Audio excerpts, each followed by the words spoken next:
Welcome everyone to our webinar with Erik Peper. He's an international author on biofeedback and self-regulation and professor of holistic health studies at San Francisco State University, where he was instrumental in developing the holistic health program. He's also president of the Biofeedback Foundation of Europe, and he's also author of this book, Tech Stress: How Technology is Hijacking Our Lives, Strategies for Coping, and Pragmatic Ergonomics. And it is an incredible read about how technology could harm your life if you're not aware of how to use it in safer ways. And there's so much to talk about here. I'm so thankful to be here with Dr. Deborah Davis, founder and president of Environmental Health Trust, to talk more about this issue of technology and how it stresses us out and what we can do. Thank you so much, Theodora, and thank you for arranging this important event. I am delighted to be able to introduce my treasured colleague, Erik Peper. He has done a world of good to bring attention to a number of important modalities in healing. And if you have any interest at all in how our health is being affected by digital devices and the potential harms of EMF, you really have to read his new book. It's a wonderful book, Tech Stress: How Technology is Hijacking Our Lives. I really encourage you all to read it, but more importantly, to take it to heart. We are now in the midst of a pandemic, and the role of technology in our lives has been transformed. It's more important than ever that we listen to the information in this book and to the important work that Professor Peper has developed with his Institute for Holistic Health Studies. It really allows us to think about ourselves in different ways. He says that his students are digital natives and he is a digital immigrant. And I guess I would join him in being that immigrant. And we are really in the midst of a transformation that is undeniable. And no one quite knows how it's going to play out. Of course, next week will be monumental in many ways for all of us. But no matter who gets elected next week, we're still going to have to deal with the reality that we have before us now, that our children's days are dominated by a technology that has never been tested for safety for its long-term impact on their health or ours or the health of the environment. That is an undeniable fact. What we can do now to take steps to protect ourselves and what we can do to protect our children, there's very important questions that have to be answered. And I think that if you read this book, you'll come away with a lot more information and tools to help yourselves. One of the things I did while we waited for the call, one of the things that Professor Peper recommends is just to take a breath, just to take the time to breathe in slowly and out slowly. And it's amazing how many times during the day that simple thing can help us to find a center, to feel calm and more certain about what we're trying to do. We are confronted with myriad challenges today. And the thing to remember is that you can always control your breath. And there are many other things that I am learning from Professor Peper about how to help myself and how to help all of you. So without that, I think I will turn this over to Theodora, who will talk with you more about the book. I was delighted to have a chance to look at it. And I can tell you that it's full of really valuable advice. It's about how to transform your lives, how to take control, frankly, so that we understand that technology is a tool, not a rule for how we live. Theodora? Thank you. So tell us, Professor Peper, why you decided to write this book. Maybe that would be a good place to start. Well, first I want to thank Deborah and you for the generous introduction. Way too generous. For a moment, it reminded me of being at a funeral where everybody gives this great talk about this person, but we really know who that person is. Well, anyway, but how did I get started and why? Let me start with the history for 1 minute. About 30 years ago, some therapist asked me, can you help me? I have this patient, this client who has neck and shoulder problems and works at the computer. That's the time when he transited from, to a computer world. And he has had all the ergonomic adjustments made. He had the right table, the right keyboard, the right chair. And they were just stuck. And when I looked at that, it was obvious, at least from my perspective of self-awareness, of the biofeedback perspective, that you can be sitting perfectly, or you can have the perfect ergonomics. However, you could be sitting in a poor position. So what a good chair, for example, gives you is the opportunity to sit correctly, but doesn't mean you will. And that we are totally unaware that we were captured and grasped almost by the digital display. Once we sit in front of a chair, we look at the screen, we keep just looking, and we are orienting without knowing. And as any mom knows, when their child is playing computer games and it's time for dinner and you say, stop, the child will say, oh, just in 5 minutes. And then an hour passes. And I get intrigued in all those questions. How come that occurred? So for this case, the initial case, we then monitored the muscle tension of the shoulders and the arm. And the person said, while sitting, I'm perfectly calm and relaxed. And yet the muscle tension showed that the person wasn't. They were unaware of this low-level chronic tension. They're unaware, they were breathing somewhat quicker in their chest. So in a way, they were sympathetically activated all the time. And so once we showed them, then we could teach them skills to do interrupt training, to get up and move. So let me very quickly, right at the beginning, just give at least 2 things to do, which all of us know and most of us don't implement. 1, when working at a computer, put an alarm up, and every 30 minutes, get up and move. Get up from your chair. There's a simple program at no cost called stretchbreak.com. You can download it, install it on your computer. It will pop up to guide you through practices. That is simply it's as simple as it is. The second part is that what happens is we forget that we are almost captured, like I said, by the computer. And one of the reasons is that the stimuli now evoke our orienting responses, our alarm reactions, all without knowing. And the technology has been designed to capture those. So we are really being trapped by it without control. I call those evolutionary traps. Let me give an example. I'm going to make a noise like this. With each clap, I like you to look to the right with your eyes and then quickly to the left. Are you ready? Get set, go. Are you holding your breath? And most likely the answer would be yes. But why do I hold my breath? Well, there was a scene change. I looked to the far side. I'm expecting this dangerous predator, possibly. I don't know that, but these are the biological mechanisms which get evoked without knowing. And that happens all the time. So when I need to attend, which I am doing at the computer to a certain extent, I don't always have to do it that way. Then I almost freeze in place, like I said, and I'm unaware. So let's just experience that because it's much easier to experience it. So just take a mouse in your hand or an object which you can simulate as a mouse.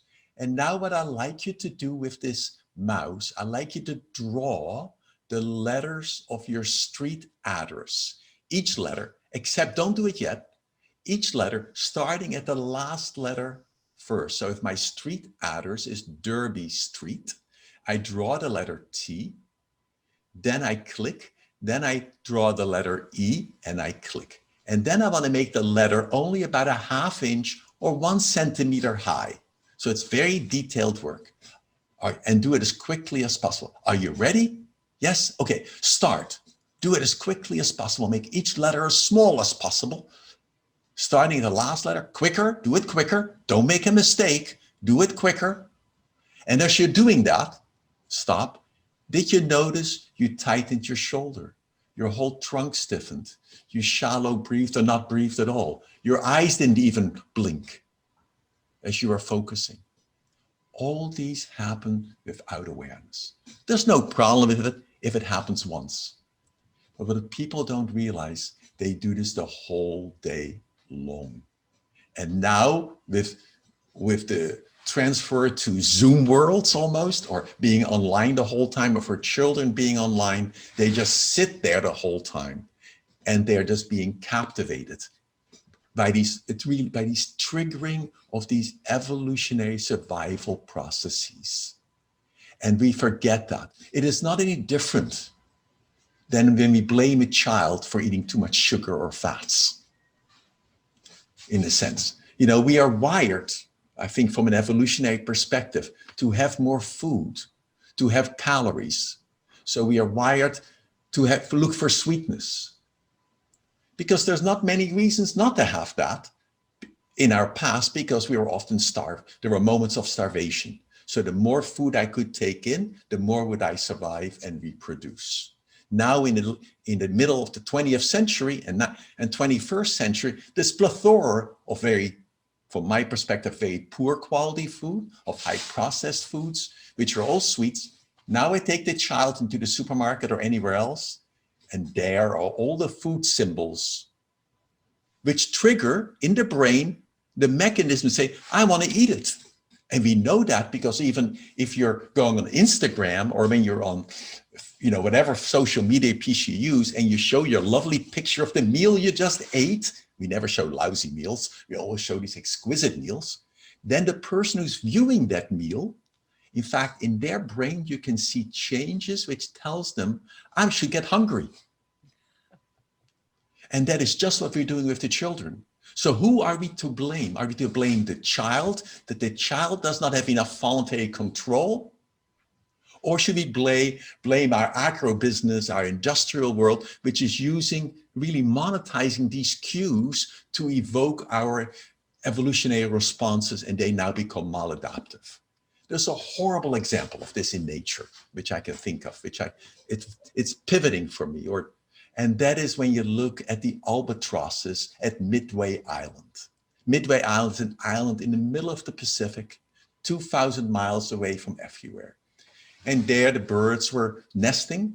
And now what you're seeing when you see these nests, you see these thousands of basically carcasses or skeletons, the bones of the bird and their feathers. And inside what is left of their GI tract, you see all the pieces of plastic.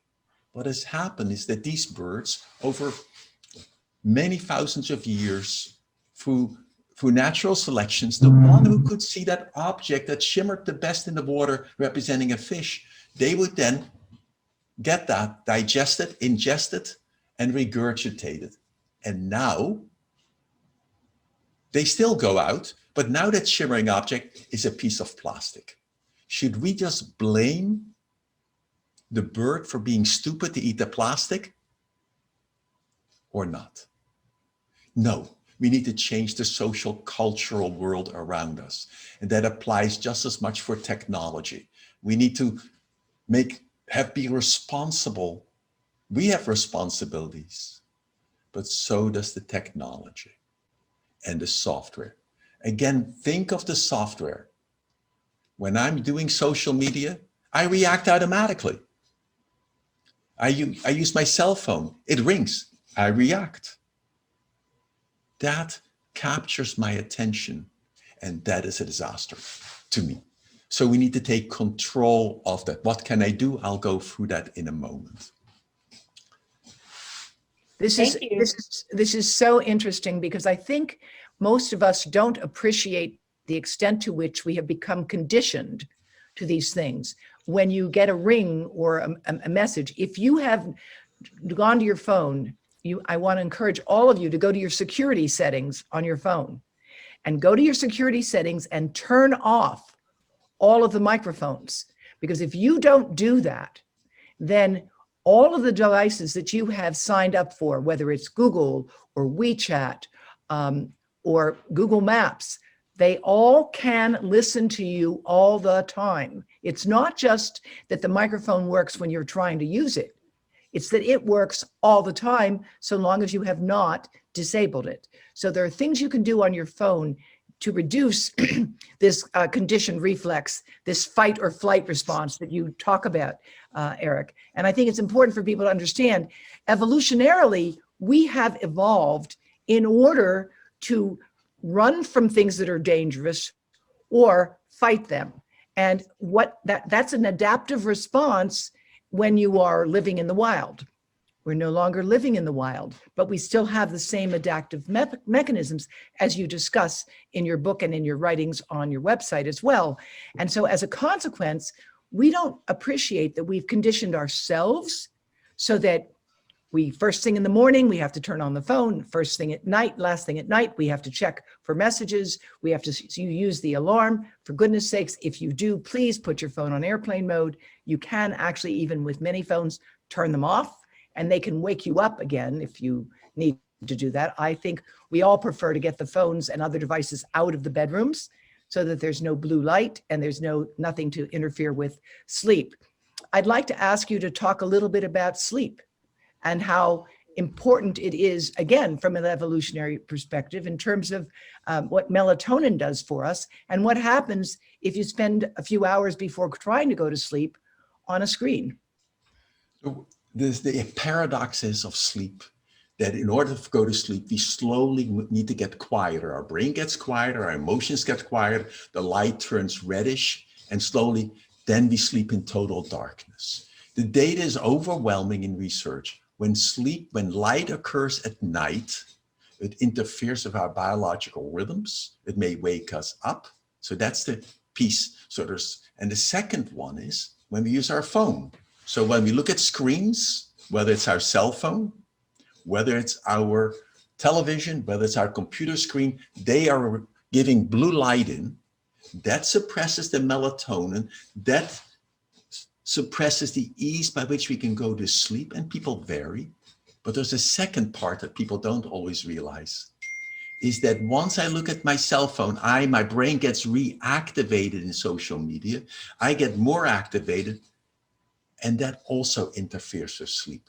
And so what we're seeing is that people are sleeping less, and what you can predict for almost any illness, a cofactor of all illnesses, is when people have poor sleep, you increase their risk of regeneration and healing. And I think this is one of the hidden pieces what cell phones do, but all our light pollutions do. We no longer sleep in dark. Even for our eyes, they really can regenerate when we are totally in darkness. Then we need darkness. And again, we have stepped away from our evolutionary background. And it's so critical to keep that in mind. And the other part is, which is so to me disturbing, because we seem to have an epidemic of people getting more and more depressed, especially now as many people are captured at home, and anxiety. And I would argue that our technology covertly contributes to that. And one of the most simplest are two factors. One, immobility. We are now mainly sitting quietly, watching, and being passive consumers in the world. That's what media tends to do. I just sit and sit. The second is really, we have totally forgotten about posture, how posture is conditioned. When I look at my cell phone, I tend to look like this. At that point, my head weighs an equivalent of about 60 pounds. That's massive tension. I get compression here. And my body is in a posture which most of us associate with depression, hopelessness, and defeat, without knowing. And so what I do more and more during the day, I'm sitting like this. And in fact, you can look at young athletes now. That's a Canadian study. You can look at their spine, and their spine is more like this. And here they're 18-year-olds. It's shocking. But now going back to the emotional quality of that. We all have been conditioned. We're just like mammals. Think of two dogs getting together. One is submissive, One is dominant. The dominant dog expands, its tail goes up. The submissive dog shrinks. Humans are just like that. We are mammals. So when we are defeated, we feel hopeless, our bodies collapse. You could say that is a somatic experience matching the emotions and thoughts. What we forget is when we put our bodies in this position, it's much easier to access hopeless, powerless, and defeated thoughts. And any of you can do this experiment. Don't take my word for it, just do it. All you do is just sit for a moment and then collapse, slouch, our normal iPhone look, our normal television look when we are watching a series where we sit on the couch all slouching and we sit for a long time period. Just sit in that position and then evoke hopeless, helpless, powerless memories for 30 seconds. That's all you have to do. Then after 30 seconds, don't change your position, stay slouched, and again, evoke this time optimistic, empowering memories for 30 seconds. Then shift your position, sit up, expand, look up, like the world is looking up. And now while looking up, think only of hopeless, helpless, powerless, defeated memories. And after 30 seconds, don't change your position, stay up, think of optimistic, empowering memories. What is so impressive in our research is when you are in the slouched position, it's much easier to access the hopeless, helpless thoughts. For some people, the tears will come almost immediately. It depends on their past. And in the down position, when we do look at electrical activity of the brain, it is harder for the brain has to work harder to think of positive, empowering memories. It doesn't mean you cannot do it, and people vary. And when you're up, you can still think of the hopeless, helpless, powerless memories, but you have slightly more distance, and you have and also more access to optimistic perspectives. So we have a choice when we feel this collapse. Wait a minute, this is nurturing, almost biologically supporting, feeling more hopeless and depressed. Change your position and breathe, because when you collapse, your breathing is compromised.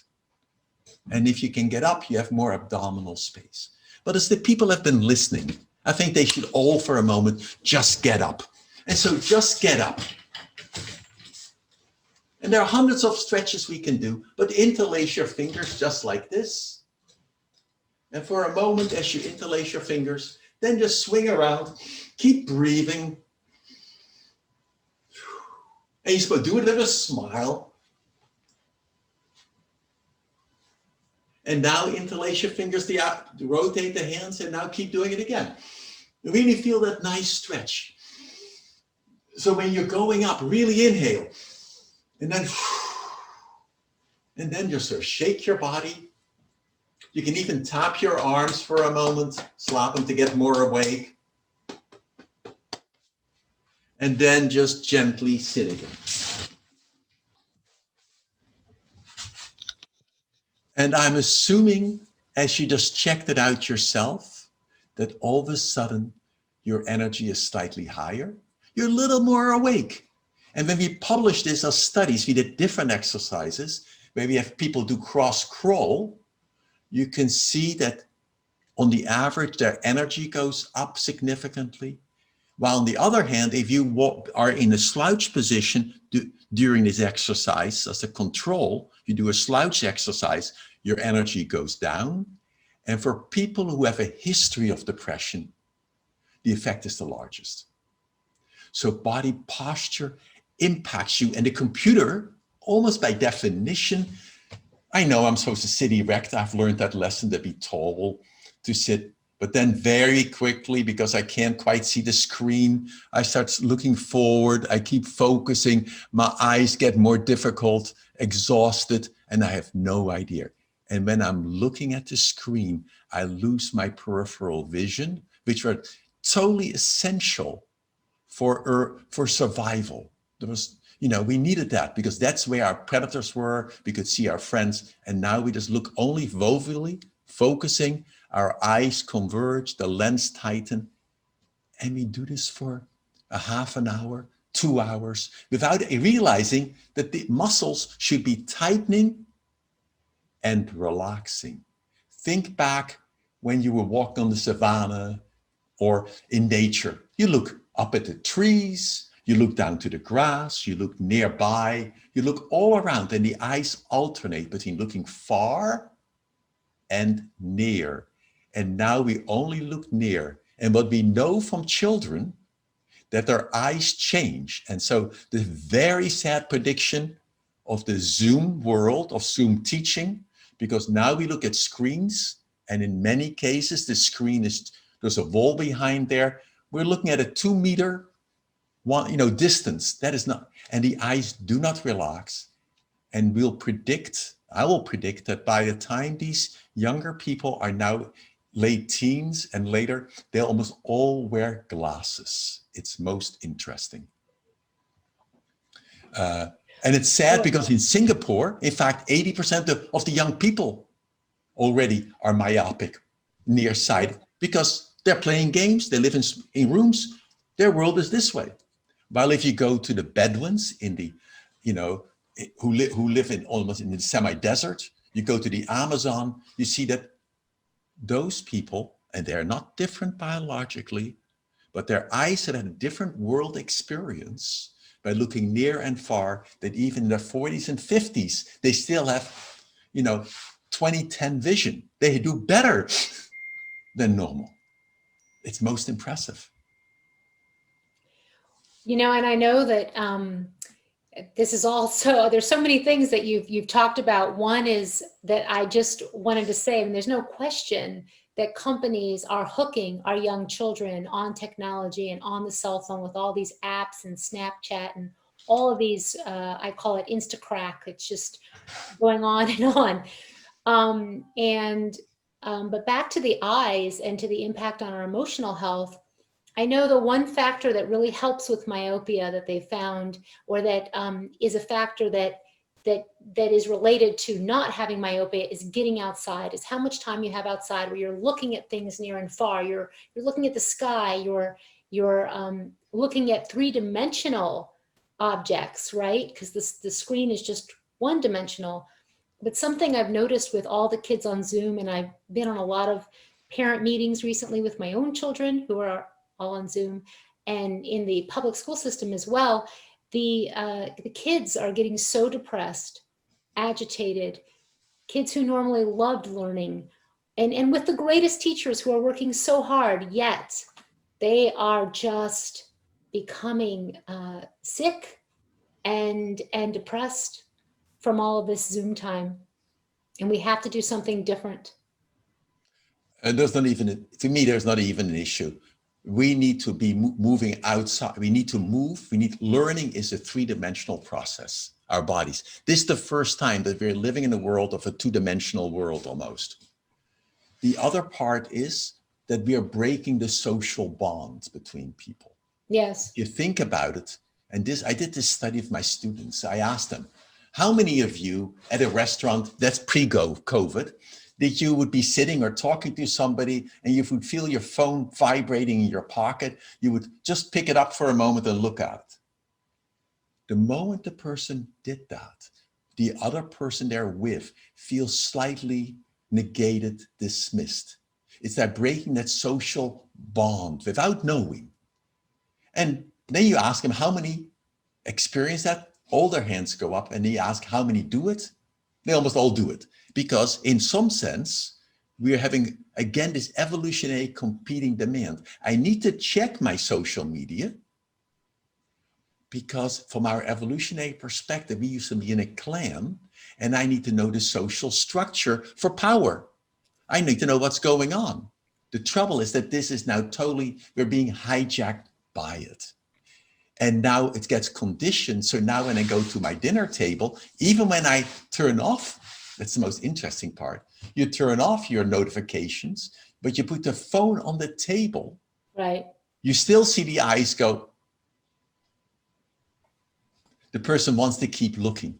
And we all have had that different experience, how much media captivates us. In the pre-COVID era where many of us would fly, if you sit on the airplane seat and that person next to you opened up their laptop to do their email, automatically, at least I do, I should not do it.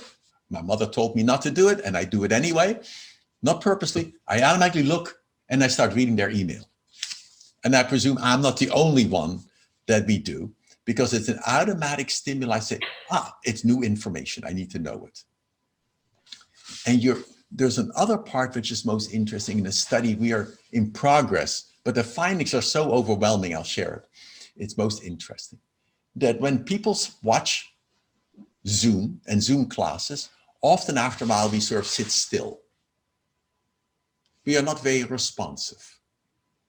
And you look at many of the kids, they may become twitchy, but they're not really responsive. With college students, that's the same way. They are just more still-faced.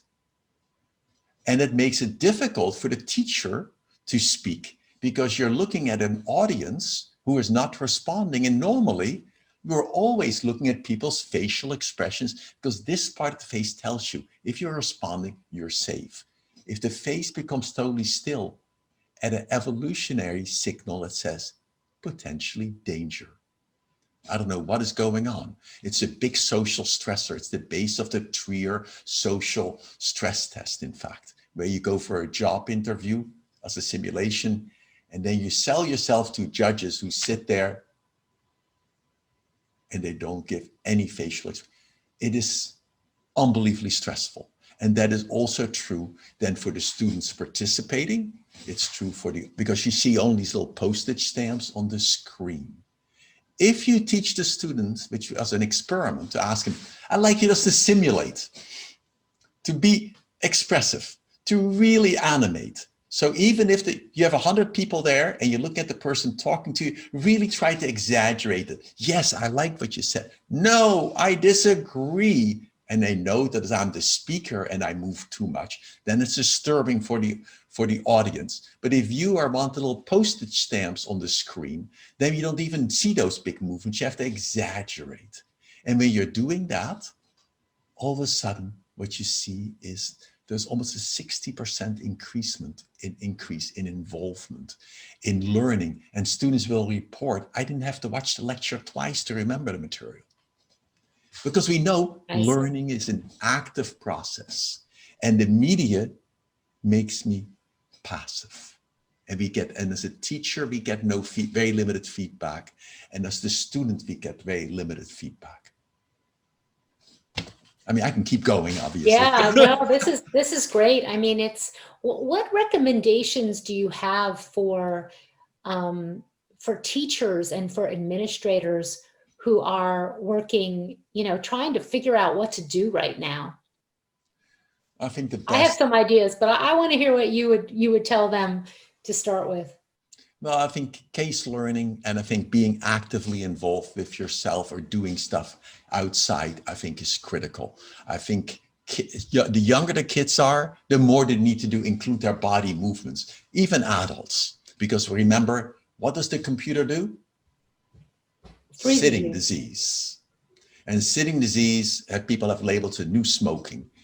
And in fact, it's true to a certain extent because we forget that it increases even the load on our heart and our whole body. Because when we sit, we don't use our calf muscles to pump the blood and venous return back upwards.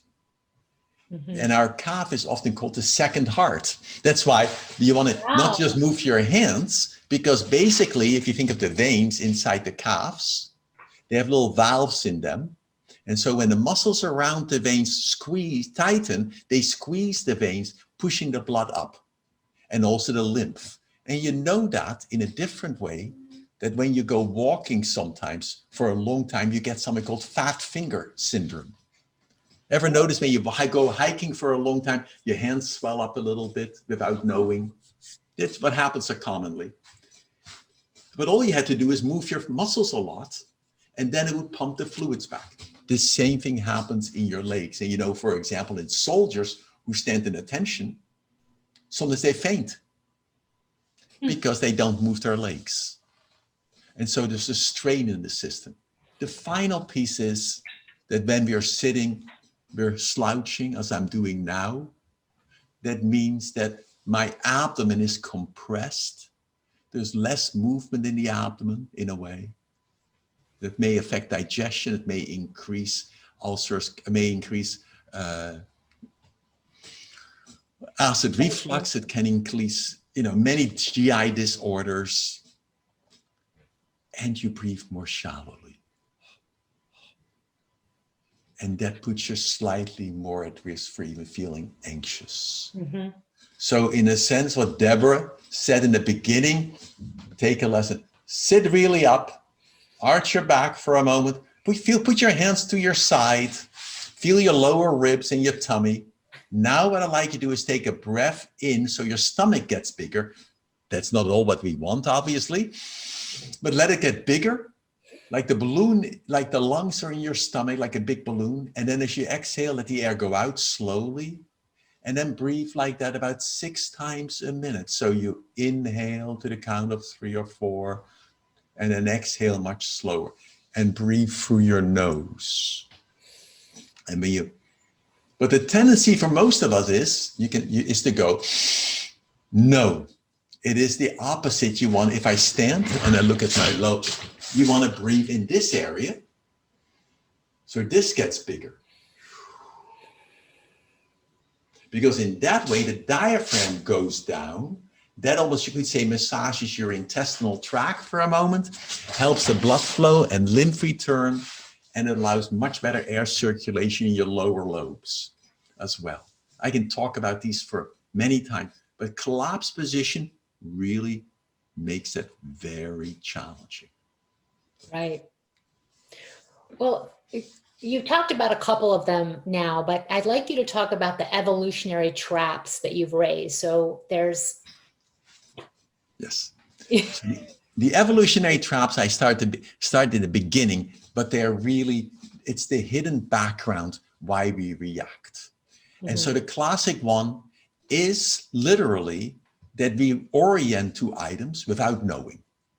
We have to look, because imagine you're walking in a jungle and something occurs on the side, you hit your retina, you better check it out. If you don't check it out, you'll be lunch for the predator. And so we are wired, because we are biologically wired as prey. We forget that through evolution. And so we still have these patterns. All the signals on the screen, the notifications are like that.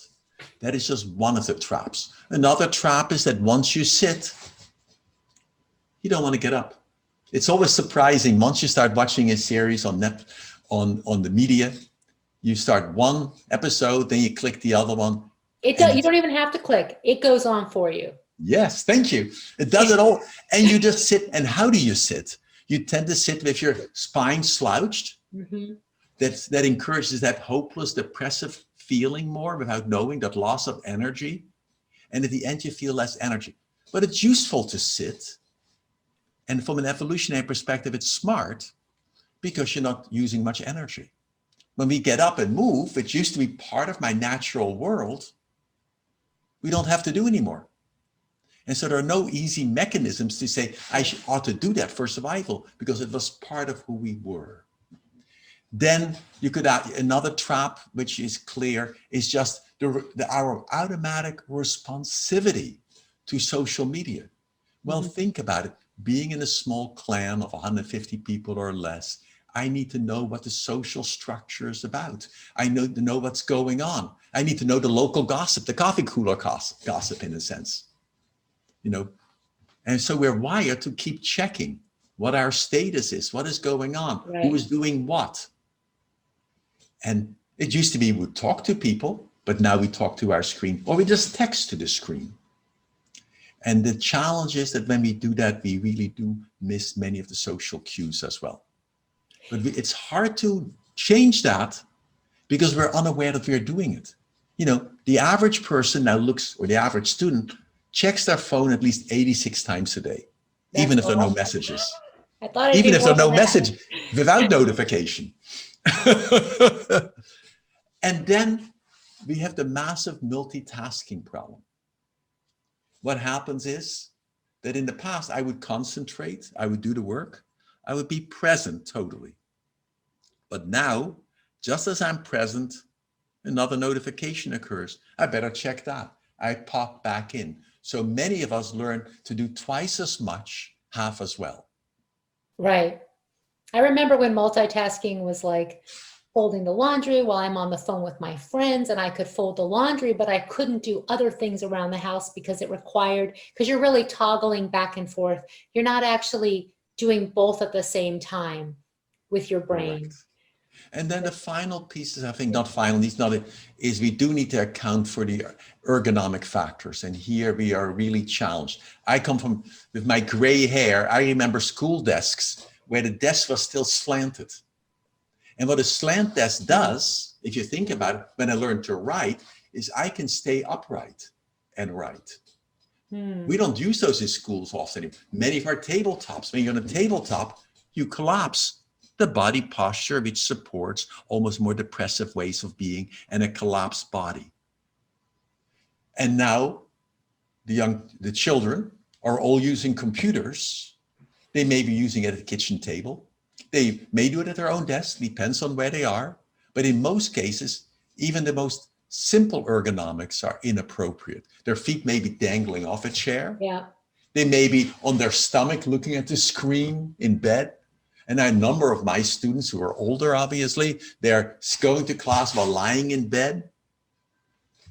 And so ergonomics is critical to, it's the way we always say it is, you can get the person the right chair. It doesn't mean they'll sit appropriately. They have, at least they have the opportunity to sit correctly. But if you get them the wrong chair, they have no opportunity to sit correctly. So, and then the final, really the most important part is we are captured by the media. We are captured and really addicted in a sense, and it's designed to be addictive. Right. So time passes more and more, and we don't take any breaks. And let me just do this for the eyes, because as we are watching the screen, especially if you do difficult tasks, I get more and more to the screen, my eyes focus more. What can I do to prevent that? Stop for a moment, take a breath. Look away. If you're lucky enough to have a window where you can look outside at the trees, look at the trees for a moment.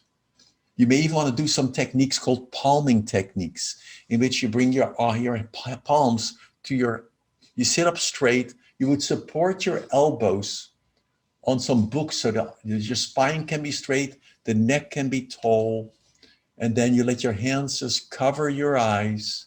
You sit like this, and now with your eyes closed, you just sort of just look at blackness and let the eyes totally relax. And do this for 5 minutes or so, and then just stop. Wow. And now with your eyes closed, take a breath in. And as you exhale, very slowly in a mid-exhalation, let your eyes just drop open, let them float open, mid-exhalation. And now close your eyes one more time. And now again, take a breath into your stomach. You feel your shoulders relaxing, your stomach widening. And as you exhale, I'm making a sound, although it should go through your nose. Psst. As you exhale, let your eyes float, your lids slightly go open. And what you may notice is that when you do that and you're almost looking down, you almost feel like there's more moisture in the eyes. And so many people have the experience their eyes are so dry. Right. And just feel the opposite negative side. So now do the same thing, close your eyes. And now what I like to do is, in a moment when you inhale, really open your surprise like you're surprised, you're scared. So you gasp and open your eyes at the same time. So like this. And notice your eyes stay open. And then when you do it, you can feel the coolness almost of the air against the eye, drying it out. So now close your eyes again. Take another breath. And gently let the eyes open up. And you feel slightly more soothing and relaxed. And the more I can let my eyes alternate between at the far distance and then to the screen, the easier it is. I mean, these are all one of the, there are many other practices one can think of to do. It's an integrated system. We are not separate.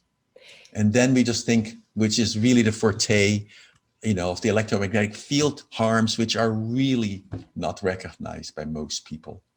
And yet the data is there. And so at least the other lessons are, technology is great. We'll keep living with it. It's great even now to meet with people on Zoom, but know the limitations. Take the precautionary principle. Really means don't put the cell phone in your pocket against your body. Don't put it next to your head as your alarm clock. And at night, get all the technology out of your room. Sleep total darkness, because that's when we feel safe, or we can potentially feel safe. Yeah, these are so, I have a child in college, and so many things have changed. I did for many years, really followed a lot of practices, which I'm thankful to have done. But once you get to college, it looks like things change so drastically. And the kids are on the phones all the time, bending over with the text neck. My child didn't have a cell phone until she was 18. There's nothing I could do about that. Well, you represent, in fact, the paradox is that many of the leaders who have developed, like the like button for Facebook, Yes. Stephen Jobs, Bill Gates, they all have limited the media use of their children and cell phone use. It's ironic. The people who are directly responsible for developing this media have realized that it's great in moderation, and that you need to limit it. And we forget that. It's like, to me, it's the most remarkable part that the people who develop this are saying, wait a minute, you should put limits to it. And so maybe that's the way to think about this. At home during dinner time, have dinner face to face, or lunch face to face.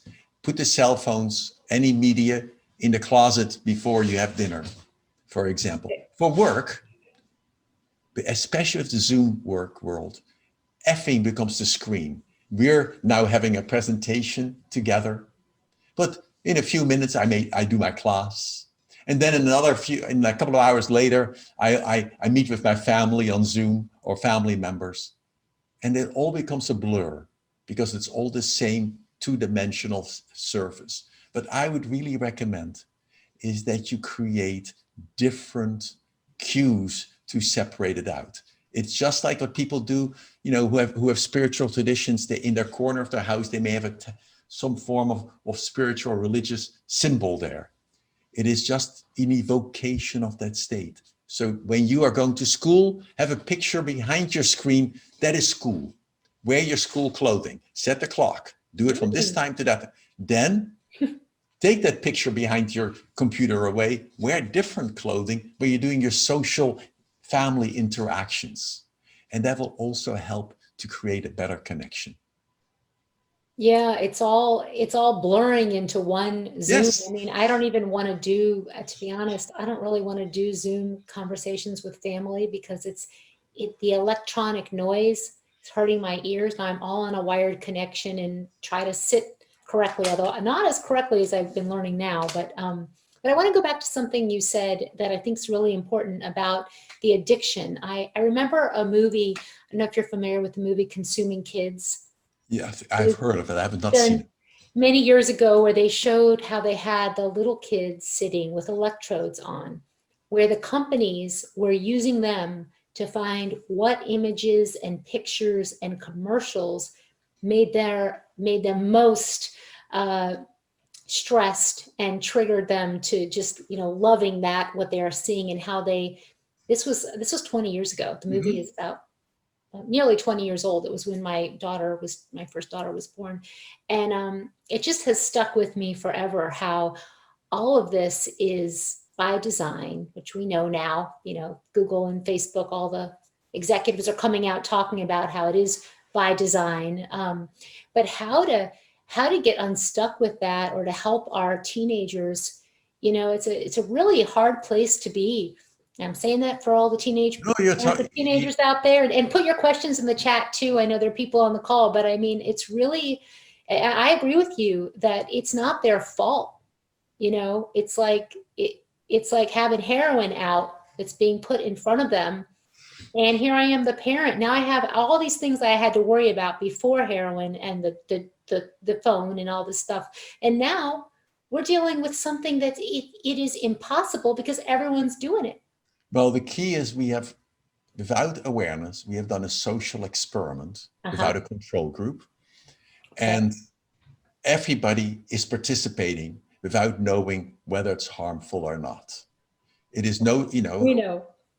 I'm totally persuaded that technology is very useful in moderation at appropriate times, and extremely harmful at times in breaking social bonds, in increasing body postures or body patterns, which increase forward slouching, increases shallow breathing, all which are risk factors for long-term health. Right.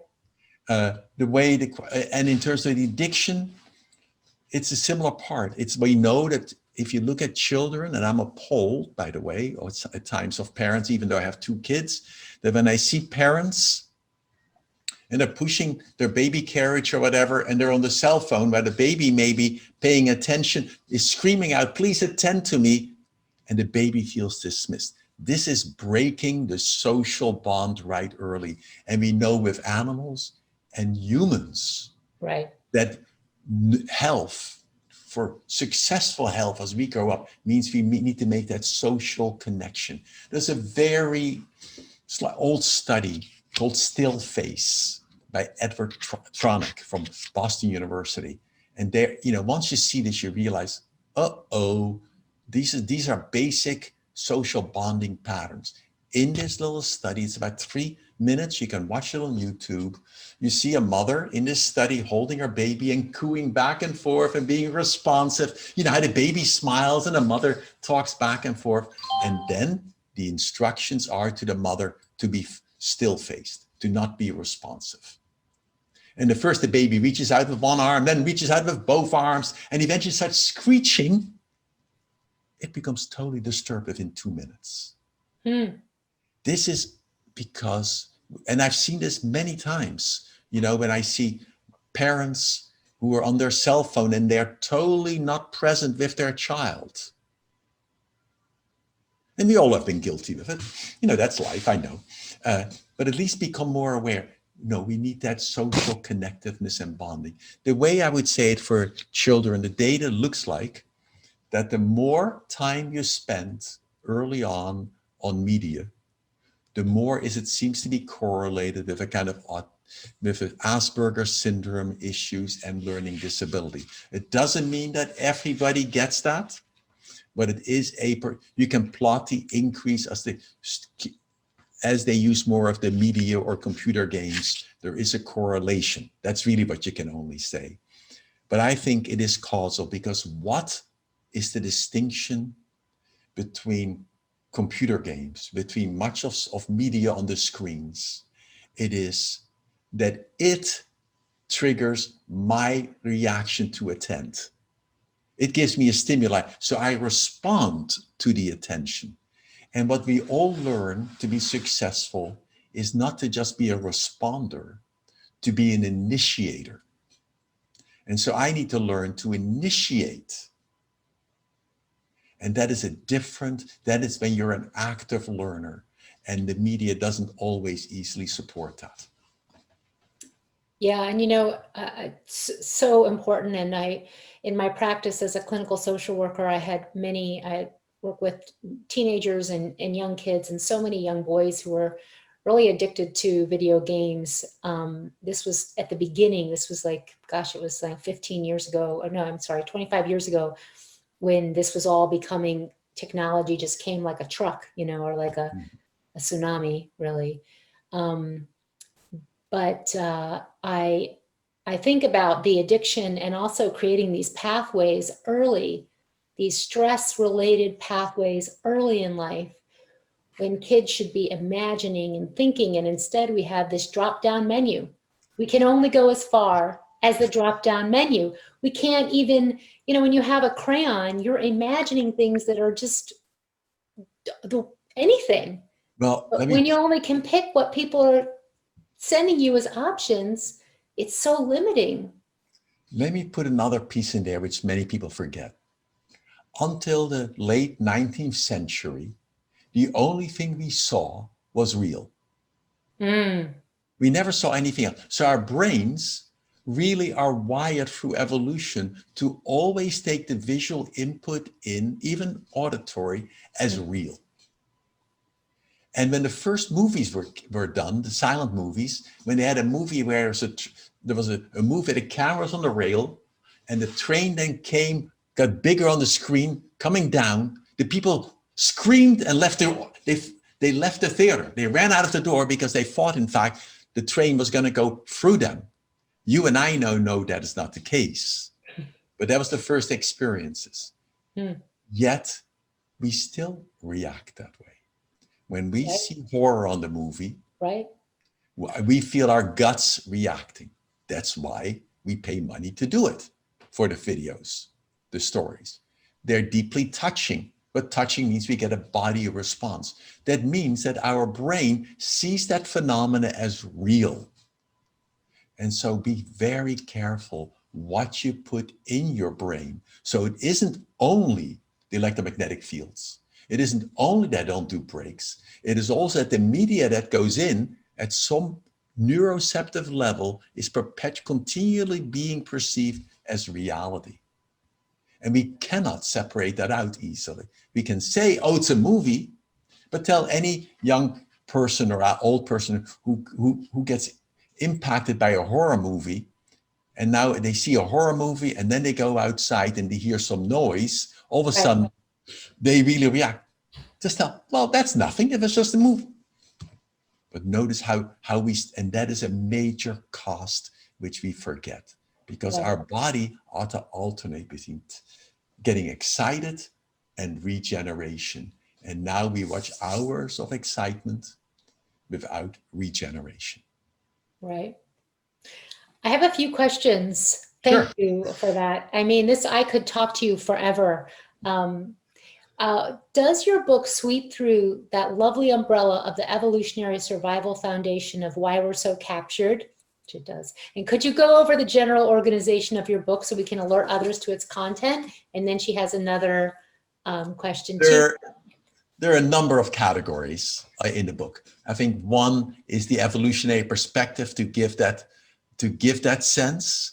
The second is really a kind of mind-body, how mind-body connects. So whether that's breathing, whether that is your diet, especially how you process your thoughts and how that gets impacted. And the third part, I would say, would be, is the ergonomic component. So it's really a very broad perspective, and but they're all applicable to how you're captured and how you can also change. So it's not just listing the problem, but also it lists what you can do. How can you change your thinking pattern?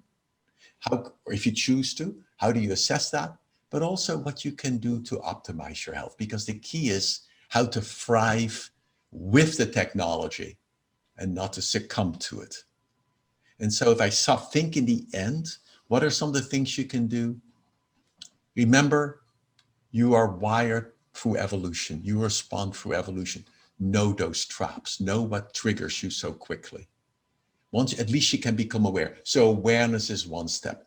2, be aware that we are unaware, that our muscles tighten, our breathing gets shallow, and we also forget that when we sit, for example, our waist gets bigger, but we still are constricting by our waist. So that means we breathe higher up and we get slightly more potentially anxiety or other things.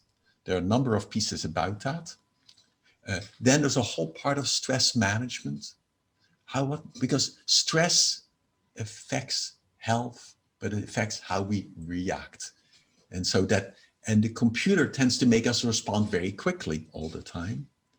Then a very piece is just movement. do interruptions, do micro breaks, wiggle. We have been talking for a while again. Just get up for a moment, just this time skip in place, like a little kid. Just skip. You know how you can skip? You don't care. Just skip. Look around.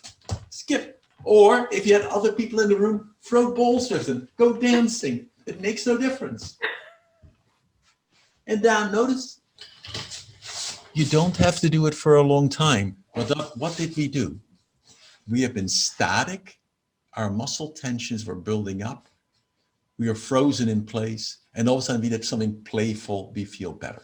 Let me do one little exercise out of that as a reminder in the book. Because that's what people don't realize. The high cost that frozen, almost still behavior is for the body. And that's what happens in your neck and shoulders when your head is slightly forward, your shoulders are forward, you're holding your index finger up over the mouse without ever letting go down. You don't move your legs anymore. Your back may be slightly tight or whatever. What I'd like you to do is just lift your foot about 1 inch away from the floor, your right foot. Just lift it slightly up. Keep breathing. Remember, you probably held your breath for a moment. Keep breathing.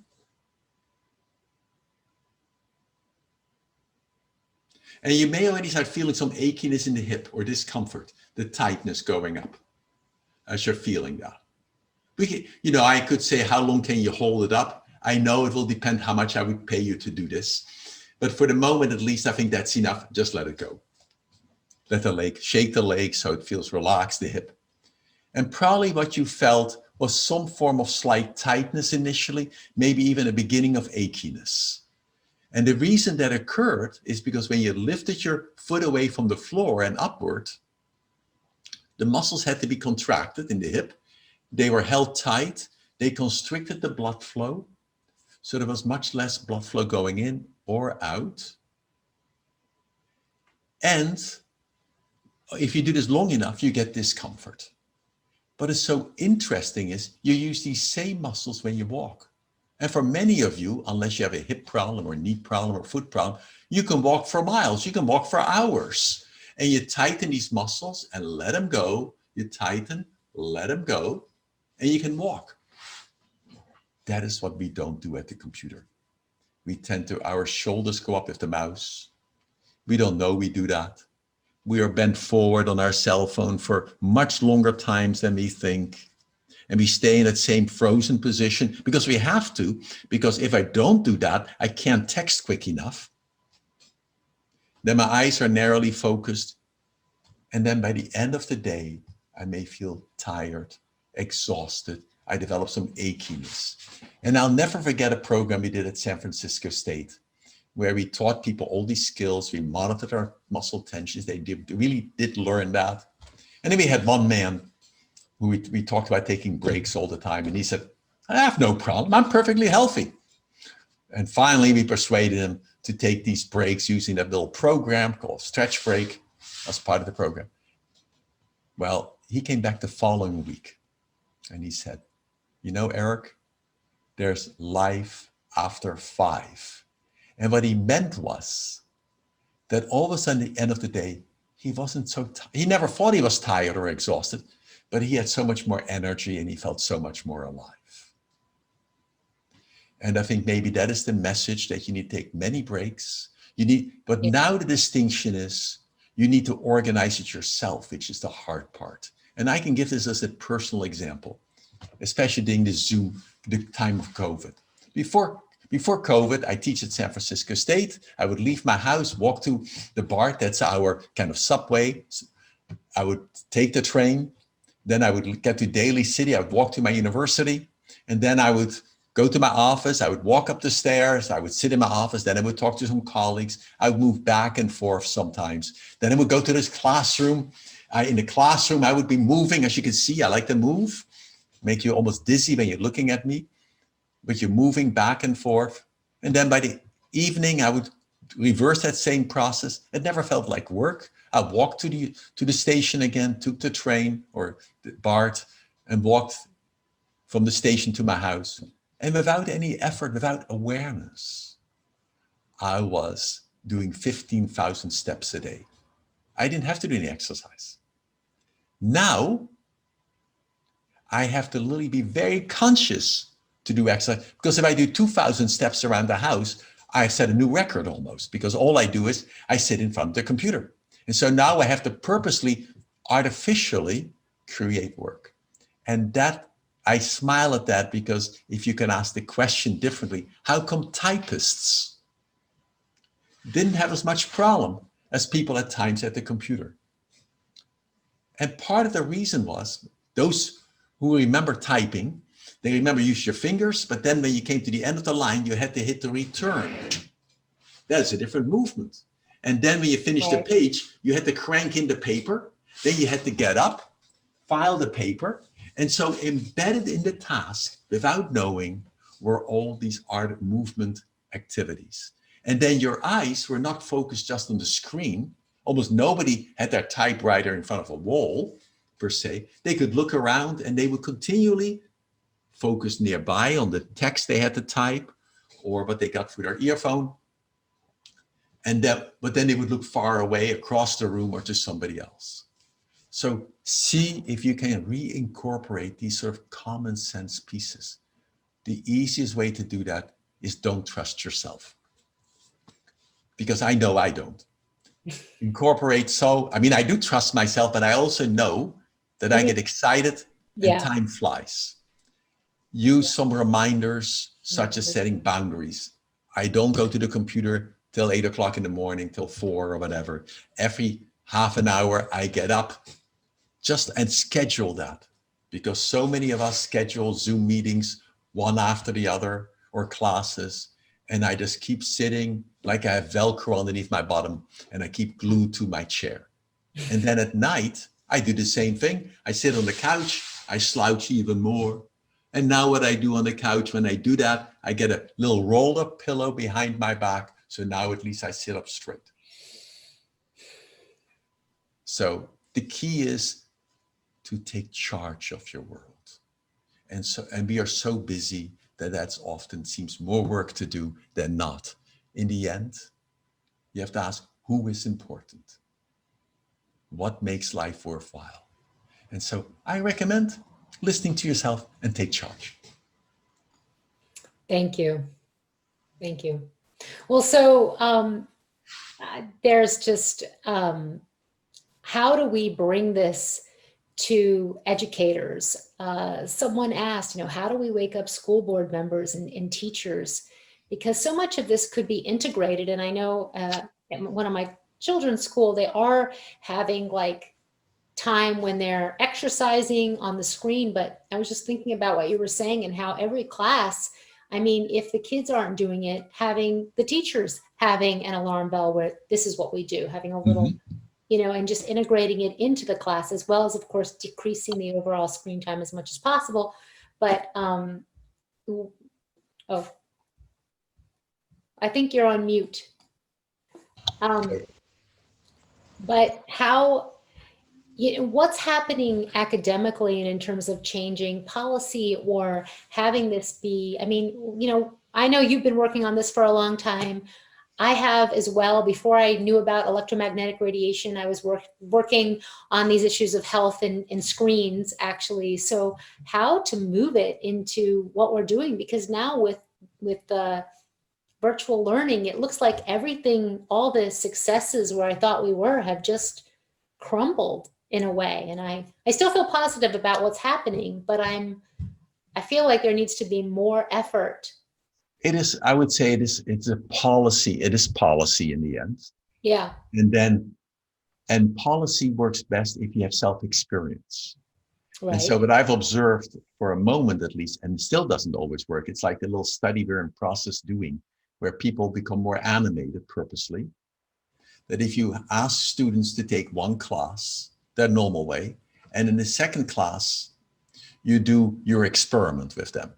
For example, take breaks.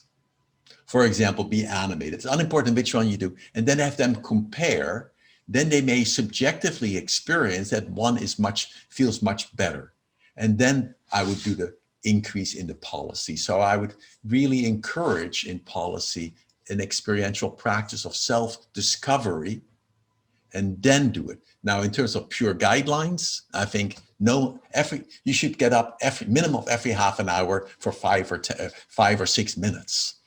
That's easily done, but it's also very boring to do that, if that makes sense. Unbelievably boring. For many people, exercise feels boring and work. What we're missing is that social connectiveness. And so in schools, some teachers are highly creative. It is remarkably difficult, challenging of the addictive nature of the media. When I go to class, 20 years ago, when I went to class, students would sit in class, they would probably talk to each other. Now I go to class and they're talking to their cell phone. They're texting, usually, before class and after class. It is a new way to communicate. I happen to think that there is usefulness in that, but also harm, and we need to share both the harm and put some guidelines in. I know in classes, if students sit with their computer to take notes, they remember much less than if they do it by handwriting. So in my classes, when the university was in session, you could not use your social media or could not use your computers to take notes because it didn't match the research. Right. The Princeton study. It didn't mean that and they were not to use their cell phones. Now, people still, like any student, we are very inventive. We can still do it. We can learn to text like no one is looking. I know that. But basically, I'm trying to get people to be present and not have the distractions. Here, I think institutions can make some guidelines in classes, make it a cell phone free environment for that time period. And it doesn't mean sometimes you have to account for emergencies, whether that the person may need to be contacted on their cell phone. That's all normal. You can account for those. But I think those are it.